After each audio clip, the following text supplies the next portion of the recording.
So I think the biggest lesson from 2025 has been how resilient exports have been despite tariffs. And to some extent, that resilience has been because of the strength in tech exports. So firms are extremely nimble, exporters are extremely nimble.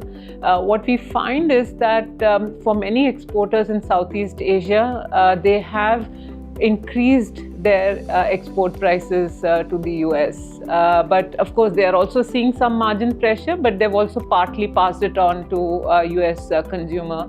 I think what is different under Trump 2.0 compared to Trump 1.0 is that, in 1.0, it was mainly higher tariffs against China. This time around, it's tariffs on everyone. And therefore, what matters is not the tariff rate on a country, but the tariff differential, the relative tariff differential. And from Thailand to Indonesia to Vietnam, most of Southeast Asia is at 19 to 20% tariff. So there's no big difference within Southeast Asia. So we don't think there will be a major impact in terms of the outlook for exports as long as the underlying US consumer demand is strong.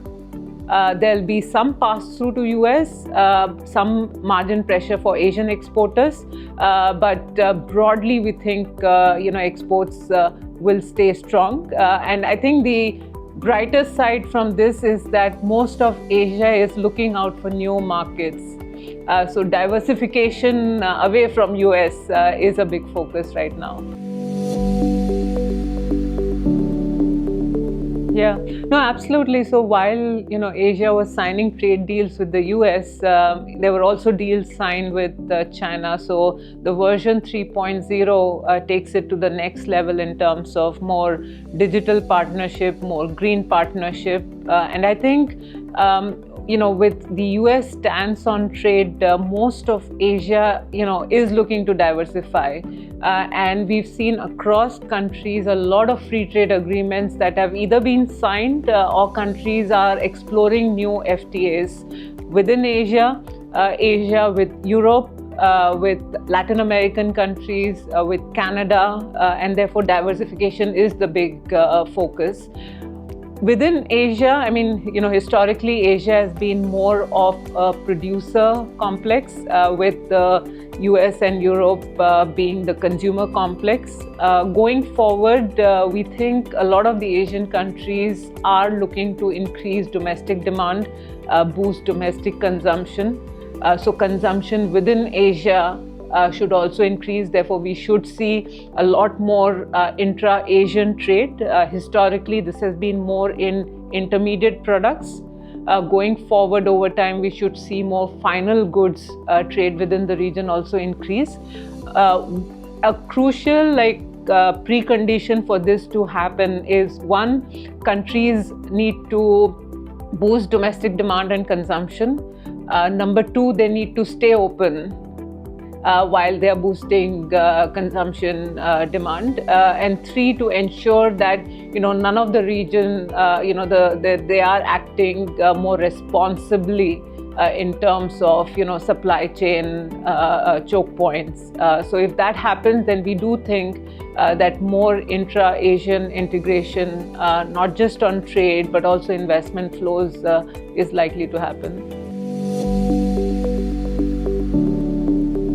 I think so, because historically the focus in terms of integration between Southeast Asia and China has been more focused on low-cost manufactured goods kind of trade. So it's been more of textile, furniture, toy manufacturing that has been focus. But increasingly now, the focus is more on the high-tech manufacturing, and given China's expertise and just how well it has done, how competitive it is in green technology, on electric vehicles, in the battery technologies. China's expertise, technological expertise, but also the investment funding side can be a win-win for these Southeast Asian countries, which are actually trying to diversify their own export basket, not just low-tech manufacturing, but going into more higher value-added manufacturing. And we talk a lot about goods trade, but digital economy is growing much faster than we can actually understand it. So, the integration on that sphere will also happen over a period of time.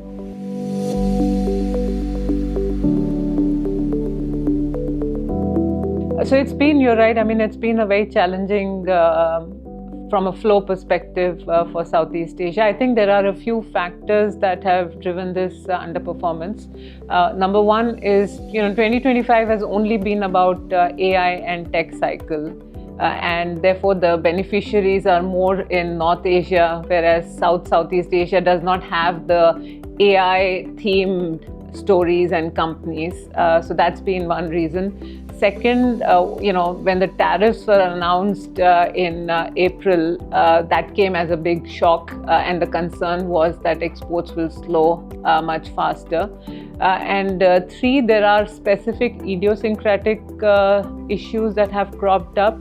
So in Indonesia, political and fiscal risks. In Thailand, there were political risks that had cropped up. We think Malaysia is going to be an outperformer within the Southeast Asian region. So domestic demand in Malaysia is quite strong. The government is focused on infrastructure spending. The Johor-Singapore SEZ is going to be an important driver of the supply chain integration on the data center side for Malaysia. And is one of the regions, countries where we think the supply chains on electronics and the broader tech side will happen in Malaysia. So we are more positive on Malaysia. Singapore, of course, is an advanced economy already and is still benefiting from the tech side. So we still see Singapore as a relatively stable growth stories going forward. Yeah, I think 2025 started out on a very volatile footing with Trump tariffs.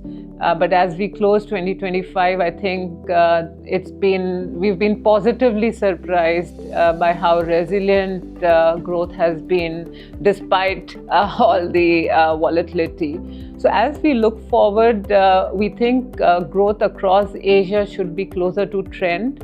We are positive on the tech cycle led by AI, but we're also seeing memory super cycle actually pick up. So prices will pick up, boosting sort of terms of trade on the tech side. The non-tech exports actually have been soft and they've been impacted by the higher tariffs. We think the outlook for non-tech exports is mixed because even as globally we are seeing some improvement in cyclical growth in US and Europe. So for Asia, it's still a mixed picture on non-tech exports.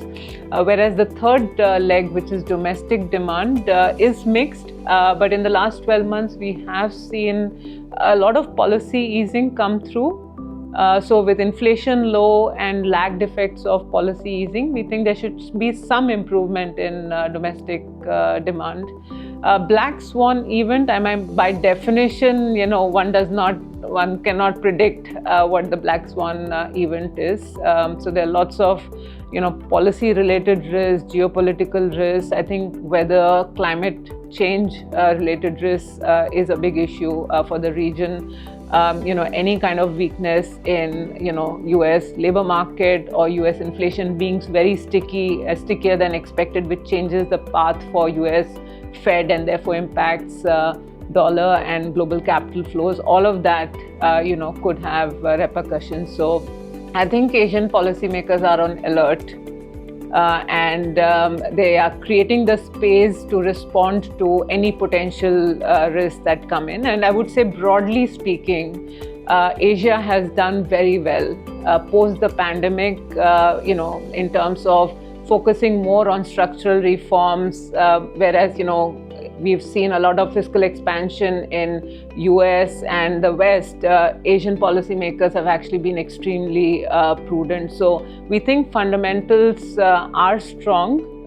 It's a very tough external environment, but we do think there are some bright spots out there.